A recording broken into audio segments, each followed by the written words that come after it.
Welcome to our channel. In today's video, we'll take an in-depth look at the remarkable life of Vivien Leigh, the iconic actress who captivated audiences with her beauty and talent, but also battled immense inner struggles. Known worldwide as the unforgettable Southern belle, Scarlett O'Hara, Vivien's life journey was as dramatic as any of her roles on screen. From her birth in 1913 in the beautiful hills of Darjeeling, India, to becoming one of Hollywood's brightest stars, Vivien's story is one of resilience, complexity, and mystery. Stay tuned as we uncover the hidden facets of her life, including the heritage she kept secret to succeed in a fiercely competitive Hollywood and the challenges that shaped her unforgettable legacy. At just 6 years old, Vivien was sent off to a boarding school in England, where she spent 2 years without seeing her mother. Isolated from her family, Vivien found solace in sharing her dreams with her school friends, confiding that she would one day become a famous actress. And she would, though she could not yet imagine the price that fame would demand. In the early 1930s, Vivien fell passionately in love with Herbert Lee Holman, a lawyer 13 years her senior. Despite her promising studies at the Royal Academy of Dramatic Arts, she left the academy to be with Holman, and they married on December 20th, 1932. But the marriage, marked by their differences, was challenging. Within 10 months, Vivien gave birth to their daughter, Suzanne, at only 19. As Vivien's ambitions reignited, her agent advised her to abandon her married name, Vivien Holman. After dismissing several awkward suggestions, she adopted the last name Leigh from Holman's middle name and, adjusting the spelling, transformed her first name to Vivien, adding a sense of glamour and allure. Armed with a new identity, she was ready to take on Hollywood. In 1935, at age 22, Vivien landed her breakout role as Henriette in the provocative play The Mask of Virtue. Her performance received standing ovations and enthusiastic critical acclaim, launching her rapid rise in the entertainment world. During the play's run, she attended a production featuring Laurence Olivier, one of England's most exciting new actors.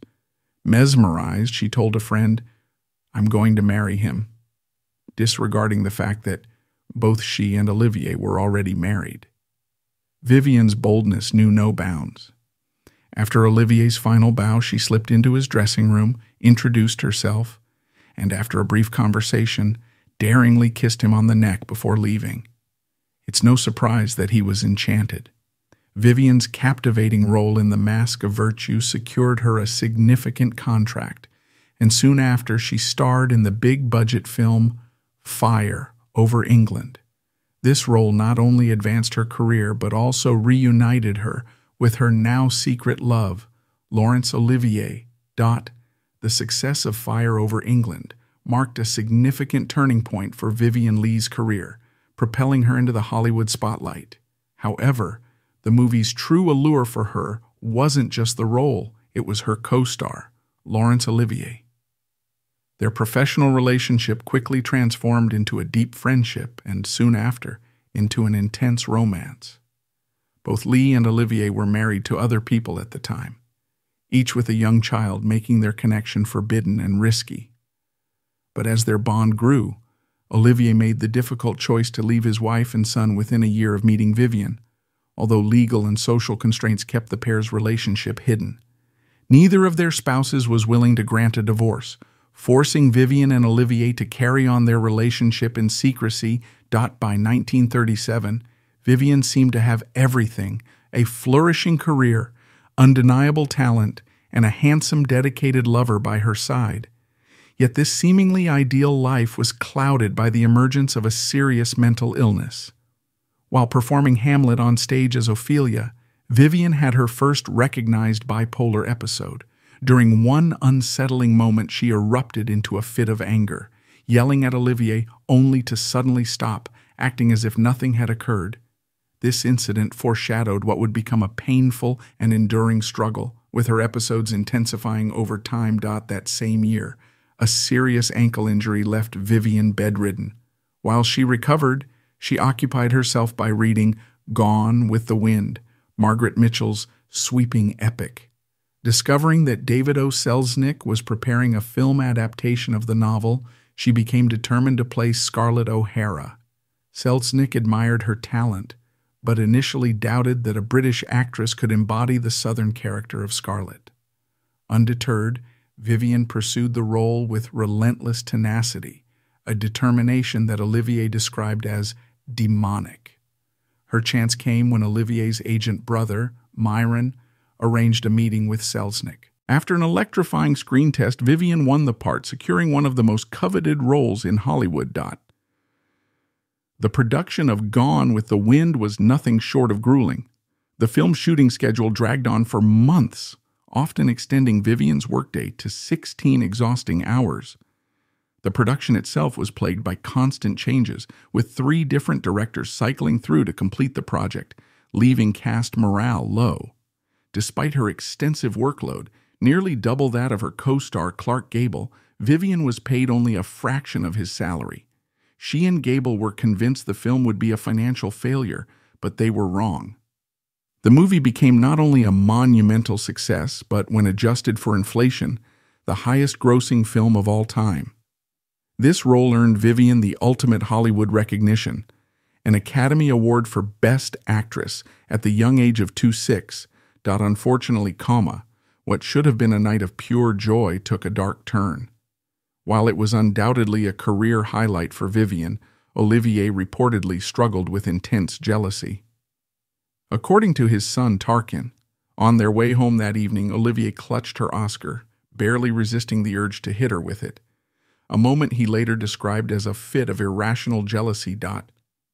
Despite this tension, 1940 brought happiness for the couple. They finally divorced their respective spouses and became officially united, though at a great personal cost. To finalize the divorces, both had to relinquish primary custody of their children. Their wedding was an understated private affair, with Katharine Hepburn standing as matron of honor. However, their first collaboration as a married couple would prove disastrous. They invested over $10,000 into a stage production of Romeo and Juliet, hoping to capture the magic they shared offstage. Unfortunately, the play was a critical and financial failure, putting a strain on both their finances and their relationship. During this difficult phase of her life, Vivien Leigh's mental health took a severe downturn, with her bipolar disorder escalating into intense and unpredictable episodes. Her agent noted that during these incidents, her personality would change drastically. Her voice would become sharp and angry, and her once warm eyes would shift to a cold, distant stare. Following these outbursts, Vivien frequently blacked out, unable to recall what had occurred, leaving her to process the aftermath with feelings of terror, shame, and deep remorse. Bipolar disorder, historically referred to as manic depressive illness, is marked by extreme mood swings, ranging from emotional highs or manic episodes to lows characterized by depression. In a manic phase, individuals may experience surges of energy, elation, or irritability, often accompanied by impulsive behaviors, while depressive episodes bring on intense sadness, feelings of hopelessness, and a loss of interest in most aspects of life. For Vivien, these mood swings were particularly intense, and they cast a long shadow over her personal relationships as well as her professional commitments. At the time, treatments for bipolar disorder were quite limited and often invasive by today's standards. Vivien underwent several sessions of electroconvulsive therapy, ECT, a procedure involving the application of small electric currents to the brain to intentionally trigger brief seizures. In the mid-20th century, ECT was one of the few available treatments for serious mental health issues, including bipolar disorder. Yet the procedure had notable side effects such as memory loss and confusion. For Vivien, the treatment left physical marks, burns on her temples, and friends observed marked changes in her behavior after each session, noticing shifts in her mood and personality that seemed far from her true self. Despite these profound struggles, Vivien's commitment to her craft remained undiminished. She continued to deliver powerful performances that underscored her immense talent and resilience. However, the lack of effective supportive treatment options and a limited understanding of bipolar disorder at the time meant that Vivien had to confront her condition with very little external support. Her experiences underscore the crucial need for advancements in mental health care and highlight the importance of compassion and empathy toward individuals coping with such conditions. In 1943, while working as a volunteer entertaining Allied troops in North Africa, Vivien fell seriously ill. It wasn't until the following year that doctors diagnosed her with tuberculosis. She underwent treatment and appeared to recover, though as they would realize later, the illness had only been temporarily subdued, not cured. The misdiagnosis and her ongoing health struggles would haunt her, becoming yet another tragic element in her increasingly difficult life. After a grueling recovery from tuberculosis, Vivien was determined to restart her film career in 1944. However, her comeback was plagued by disappointments. She found herself cast in a series of unsuccessful films, and to her frustration, she lost out on a coveted role in Rebecca, a film her husband Olivier was starring in. Shortly after, she declined the lead role in Pride and Prejudice, a decision she would come to regret. These setbacks weighed heavily on her, and her mental health began to deteriorate further. During the filming of Caesar and Cleopatra in 1945, tragedy struck. In one scene, Vivien was required to run across a polished floor. In a moment of misstep, she slipped and fell, a devastating accident as she was pregnant at the time. The fall led to a miscarriage, plunging her into an intense and prolonged depression. This sorrow, coupled with the worsening effects of her bipolar disorder, made life increasingly challenging for her and those around her. Her mental health struggles fueled heightened and uncontrollable impulses, including a significant increase in her libido, which led her into several impulsive affairs. Vivien found herself in intimate encounters with strangers, including taxi drivers and delivery men, desperately attempting to soothe the restlessness brought on by her illness. While Vivien and Olivier were touring Australia, Olivier discovered a charismatic young actor, Peter Finch, whose talent intrigued him.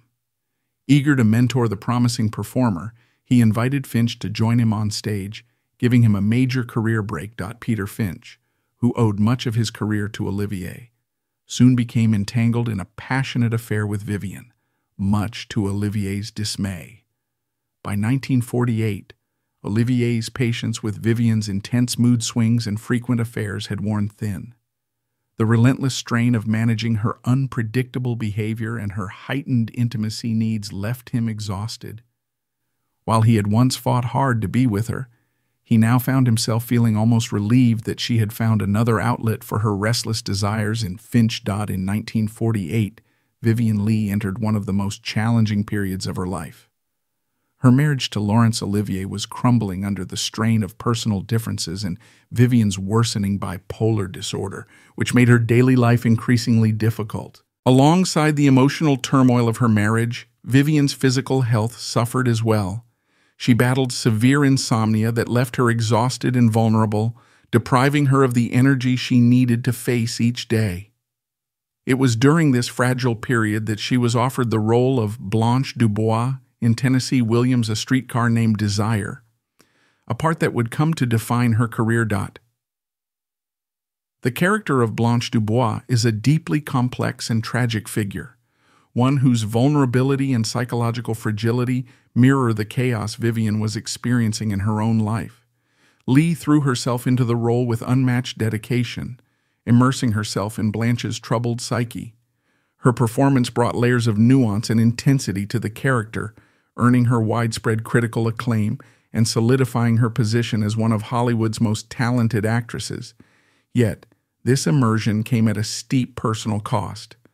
Vivien portrayed Blanche for over 300 stage performances, and the emotional weight of Blanche's despair, delusions, and sense of doom began to seep into her own psyche. In later years, Leigh admitted that inhabiting the character had driven her to the brink of madness, blurring the lines between herself and the role to a dangerous extent. Vivien's experience as Blanche sheds light on the profound psychological impact that deeply immersive acting can have on performers, particularly those already wrestling with mental health challenges. While Leigh's portrayal of Blanche was a triumph that would forever be celebrated in Hollywood, it also highlighted the overlooked toll that such demanding roles can take on an actor's well-being. Her commitment to capturing Blanche's anguish and turmoil, despite the tremendous personal cost, is a testament to her devotion to her craft. However, it also reveals the risks faced by actors who pour themselves fully into complex, emotionally taxing roles, especially without the support or understanding that today's mental health awareness might have provided. When Hollywood chose to adapt A Streetcar Named Desire into a film, Vivien had to fight fiercely to secure the role of Blanche once again. Initially, the director doubted her suitability, but she managed to convince him of her commitment and capability. Marlon Brando, her co-star, was reportedly attracted to her but held back out of respect for his friendship with Olivier. Her dedication to Blanche earned Vivien her second Academy Award. However, like her previous Oscar win, the triumph was brief. The emotional strain from portraying Blanche left her even more vulnerable. In 1953, Vivien was cast in Elephant Walk, hoping the project would mark a fresh start. Unfortunately, during filming, her mental health deteriorated rapidly. Insomnia plagued her, paranoia crept in, and hallucinations haunted her daily. When her condition became uncontrollable, Paramount Studios made the difficult decision to replace her with Elizabeth Taylor. Isolated and struggling, Vivien once again found solace in an affair with her former lover Peter Finch, who was also her co-star in Elephant Walk. After being let go from the film, Vivien boarded a plane back to Los Angeles, emotionally and physically drained. During her flight back to Los Angeles, after her abrupt departure from Elephant Walk, Vivien became overwhelmed with anxiety. In a moment of deep distress, she reportedly felt an intense need to escape the plane, a moment so unsettling that those present recalled it as truly terrifying. By this point, Vivien's mental state was fragile and unpredictable. Her behavior became more erratic. She would sometimes scream for hours alone in her dressing room, consumed by uncontrollable emotional episodes. Each episode would only end when sedation was administered, forcing her to return to some semblance of calm. Eventually, Olivier made the difficult decision to send her back to England and admitted her to an asylum for a 3-month stay, during which she underwent multiple rounds of electroshock therapy. Despite the best efforts to keep her struggles private, news of Vivien's breakdown leaked, as was almost inevitable given her fame. Although Olivier had previously weathered the ups and downs of their life together, including her affair with Finch, their marriage was nearing its breaking point. The tension even spilled over into their public appearances, with audience members witnessing hostile exchanges during performances. Vivien grew fixated on harsh reviews that accused Olivier of intentionally downplaying his talent to avoid overshadowing his less gifted wife. Although Olivier tried to reassure her that these criticisms were unfounded, the damage was already done. In 1956, at the age of 44, Vivien suffered another tragic miscarriage.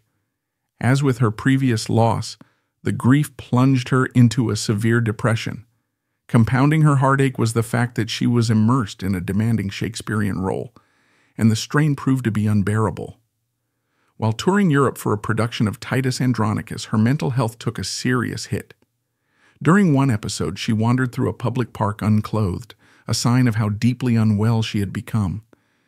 Later, she lashed out at Olivier in a fit of rage, attacking him with a wet towel, prompting him to throw her across the room in self-defense.